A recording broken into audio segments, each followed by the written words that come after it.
여러분 좋은 아침입니다. 수련의 둘째 날이 되었습니다. 오늘은 이제 3강 예수님의 공생의 2년차 사역에 대한 내용입니다. 어제 오후 세리 마태를 부르셨던 내용까지 설명하면서 이렇게 쭉 보았고요. 혈루병에 걸린 여인을 고쳐주심으로 갈릴리에서의 그 사역을 마무리하시고 이제 두 번째 유월절을 맞아 예루살렘으로 다시 돌아오십니다. 자, 27쪽에 그 표를 한번 더 보시고, 자, 두 번째 유월절을 맞이하면서 공생의 사역 2년째에 접어들게 됩니다.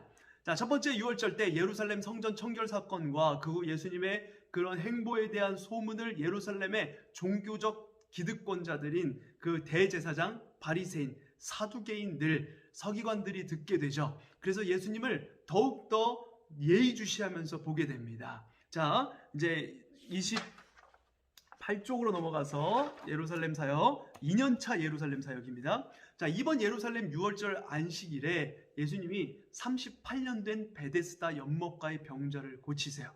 놀라운 기적이었으나 안식일에 병자를 고친 것에 종교 지도자들이 못마땅해 했습니다. 유대인들의 율법에 안식일에는 안식을 해야지 일을 하면 안 되거든요. 거기에다가 안식일에 병자를 고치신 것을 두고 예수님은 아버지께서 일하시니 나도 일한다 라고 말씀하셔서 또 다른 논란을 일으키게 됩니다. 왜냐하면 하나님을 아버지라고 했기 때문에 그래요. 종교 지도자들은 예수님은 하나님을 신성 모독하고 있다라고 생각을 했어요. 지가 뭔데 어딜 감히 하나님을 아버지라고 해. 그때부터 종교 지도자들이 예수님을 끊임없이 신성 모독의 죄로 그 죄목으로 몰아가기 시작했어요. 그러나 예수님은 그 당시 사람들에게도 그리고 지금 우리에게도 참 안식은 회복이며 생명을 살리는 것임을, 참 안식은 구원이며 모든 죄와 병과 묶임에서 자유하게 되는 것임을, 그리고 그 참 안식의 주인이 하나님이시라는 것을 알려주시고 싶은 겁니다. 그래서 굳이 안식일에 율법을 어기면서 그렇게 병을 고쳤던 것이죠. 거기에 38년 된 병자에게 이 38이라는 숫자는 구약에서 가나안 정탐꾼 이후 가데스 바네아 광야에서 38년 동안 지냈던 이스라엘을 상징하는 것이라고 합니다. 그래서 여기서 38년 된 병자는 병든 이스라엘을 상징하는 것이라고 이 말씀을 해석하는 학자들이 있어요. 하나님의 뜻을 모르고 경건의 모양, 그 형태만 붙들고 있는 그 안식일이 무슨 의미가 있을까 생각해 보게 되는 것이죠. 종교적인 형식을 갖추고 아무리 열정적으로 교회 생활을 한다고 해도 하나님의 참뜻을 행하지 않는 그 모습을 보인다면, 회복과 생명을 살리는 일에 최선을 다하지 않는다면 그것은 하나님께서 기뻐하시는 예배자의 모습이 아니라는 것을 이 말씀을 통해서 보여주시고 계시는 것입니다. 참된 예배자는, 참된 그리스도인은 생명을 살리고 구원으로 인도하는 일, 회복으로 인도하는 일에 최선을 다해야 하는 것, 마땅히 최선을 다해야 하는 것입니다. 이것이 안식일에 38년 된 병자를 고치시면서 예수님께서 종교인들에게 그리고 오늘 우리에게 말씀해주고 싶은 그런 이야기였어요. 자, 이야기였던 거예요. 자, 갈릴리 사역으로 넘어와서 예수님이 두 번째 유월절을 보내시고 다시 갈릴리로 가셔서 12명의 제자를 최종적으로 확정을 하셨습니다. 공생애를 시작하자마자 12제자를 세우신 것이 아니라 공생애 2년차 때 12제자를 확정하신 거예요. 제자를 임명하시기 전에 예수님은 밤새도록 기도하셨습니다. 구약에 보면 야곱의 아들들의 이름을 딴 이스라엘의 12지파가 나오죠. 12. 이 12라는 숫자는 이스라엘 전체를 뜻하는 숫자예요. 마찬가지로 12명의 제자는 이스라엘 전체를 뜻하는 것이라고 볼 수 있습니다. 그와 동시에 이스라엘보다 훨씬 큰 새로운 하나님 나라의 지파들을 뜻하는 것이기도 해요. 이 12명을 중심으로 복음이 전파되어 새로운 하나님의 나라, 그 새로운 이스라엘을 세워가시겠다, 새로운 그 복음의 확장을 보여주시겠다, 이것을 의미하고 있는 것입니다. 자, 예수님은 제자들과 함께 다니시면서 제자 훈련을 하십니다.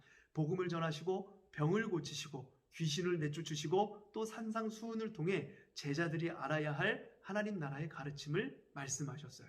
산상수훈은 산 위에서 교훈한다는 뜻으로 예수님께서 산에서 하신 설교를 말합니다. 산상수훈은 1차적으로는 제자들에게 그리고 예수님을 쫓았던 사람들을 대상으로 하신 말씀입니다. 또한 그와 더불어서 현재를 살아가며 예수 그리스도를 닮아가기 원하는 우리 그리스도인들에게 전하고 싶으신 그 말씀이기도 하죠. 거듭난 그리스도인으로서 어떻게 하나님 나라 백성으로 살아가야 하는지 그것을 가르쳐주는 규범과도 같은 말씀이 바로 이 산상수훈의 말씀입니다. 자, 출애굽한 이스라엘 백성을 위해서 시내산에서 모세가 율법을 받았고, 지금 예수님이 산에서 하나님의 백성들에게 하나님 나라의 법을 가르쳐 주시는 거예요. 주로 산에서 가르침이 이루어지고 있죠. 여기서 예수님은 단순한 율법적인 외적인 행위보다 그 안에 동기와 가치관에 대한 말씀을 하시고, 그래서 하나님 나라 백성에 걸맞는 그 수준의 윤리적, 도덕적, 실천적인 삶, 그리고 우선순위를 말씀해 주세요. 자, 산상수훈의 내용을 이렇게 보시면 이런 구조를 가지고 있는데요. 산상수훈에는 하나님 나라 가치관을 따라 살아가는 백성들에게 주어지는 8가지 복과 실천해야 하는 6가지 시행규칙, 천국 백성의 가치관, 그리고 기도, 특히 예수께서 직접 가르쳐 주신 기도문인 주기도문을 기록하고 있습니다. 이를 통해서 우리가 가져야 할 기본적인 삶과 도덕 기준을 제시해 주고 계시는 것입니다. 자, 이 산상수훈 가운데 한 가지 비유의 이야기를 하도록 하겠습니다. 산상수훈의 결론으로 주신 말씀인데 이 한 가지만 이야기를 드릴게요. 자, 넓은 문과 좁은 문 비유를 말씀하신 후에 미련하고 어리석은 건축가와 지혜로운 건축가, 이 두 건축가의 비유에 대해서 말씀을 하셨어요. 주님의 말씀을 듣고 행하는 자를 건축물의 기초를 잘 닦은 자의 비유를 하셨습니다. 집을 지을 때 기초가 중요하다는 말씀이죠. 우리의 거듭남의 기초가 어디에 있는지 돌아보도록 말씀해 주시는 거예요. 마음 깊은 곳에서 가치관의 변화로부터 시작된 것인지, 혹은 겉으로 드러난 변화만으로 만족하진 않는지, 더디게 가더라도 기초를 탄탄하게 해야 한다라는 것을 말씀하고 계십니다. 아무도 볼 수 없는 우리 마음 깊숙한 곳에 근본적인 변화가 있어야 마지막 때에 우리의 기초가 드러날 때 우리가 구원받은 자인지 아닌지를 알 수 있게 된다는 것을 말씀해주고 있는 것이죠. 그때 우리가 지어온 집이 모래 위에 지은 집이라는 것을 깨닫게 되면 너무 늦게 되겠죠. 모래 위에 지은 집은 바람에 한순간에 무너져 내리기 때문입니다. 그래서 하나님이 우리에게 고난을 주셔서라도, 환난을 주시면서까지 그 고난의 순간순간마다 우리의 믿음이 어떠한지를 깨닫게 하시는 거예요. 이것이 은혜입니다. 미리 우리의 연약한 모습을 보고 단단한 마음으로 이렇게 훈련되어 지어져 가도록 인도하시는 것, 이것이 은혜라는 것입니다. 모래 위에 지은 것이 아니라 단단한 기초, 반석 위에 지은 집이 되도록 우리 모두 진정으로 거듭나서 우리의 속사람이 계속 변화되어 주님의 말씀을 듣고 그대로 행하는 자들로 자라가게 되기를 소망합니다.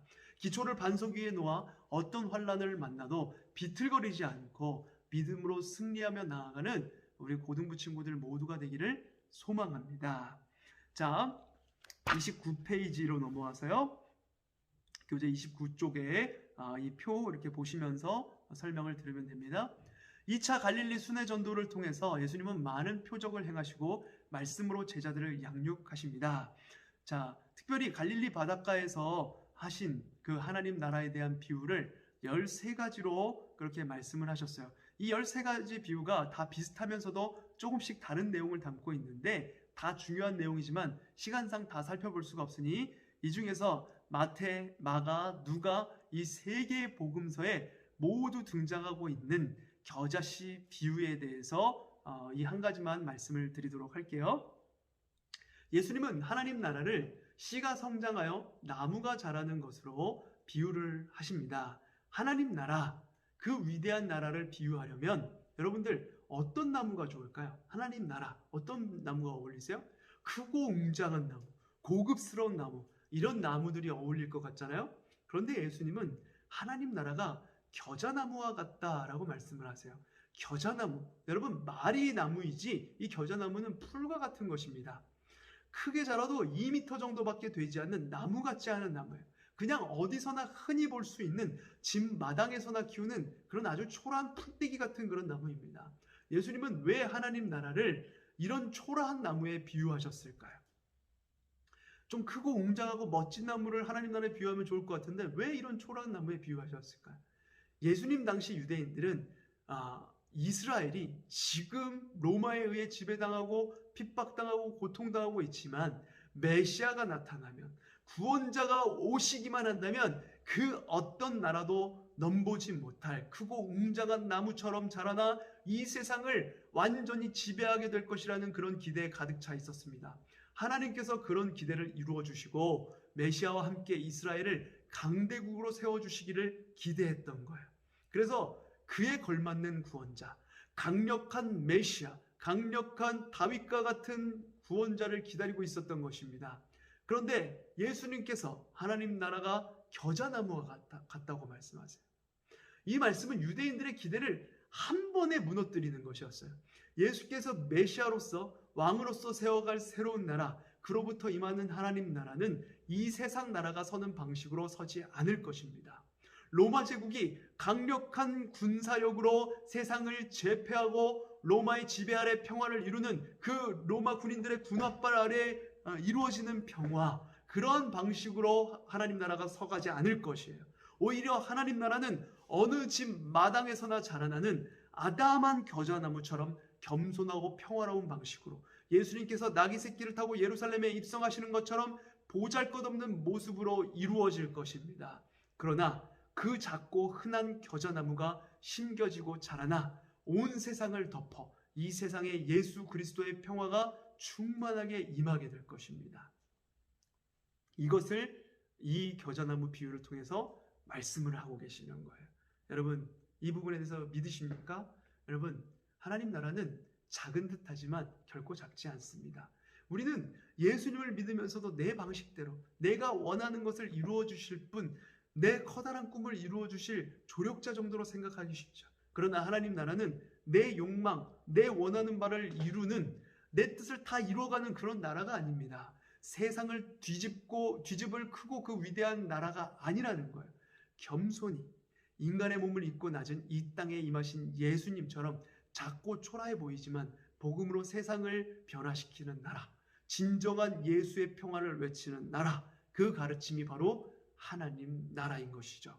우리는 이 하나님 나라의 구성원입니다. 하나님 나라의 구성원답게 내 생각, 내 소망, 내 야망을 다 내려놓고 예수 그리스도께서 우리를 통해 이뤄가실 그 하나님 나라를 함께 바라보며 작지만 큰 나라를 이뤄가는 진정한 하나님 나라 비전으로 살아가는 우리 모두가 되시길 간절히 소망합니다. 여러분들, 하나님 나라 비유를 볼 때에 이런 부분들을 기억하시면서 하나하나 보면 좋아요. 하나님 나라의 비유는 여러 가지 이렇게 나오지만 대부분 이러한 내용들을 담고 있어요. 작지만 큰 나라, 이 땅에서 작고 천한 자들이었으나 하나님이 기뻐하셨던 사람들이 이루어가는 그런 나라, 그 나라가 가지는 복음이 가지는 그 놀라운 영향력에 대해 여러 비유로 말씀을 하고 계시는 것입니다.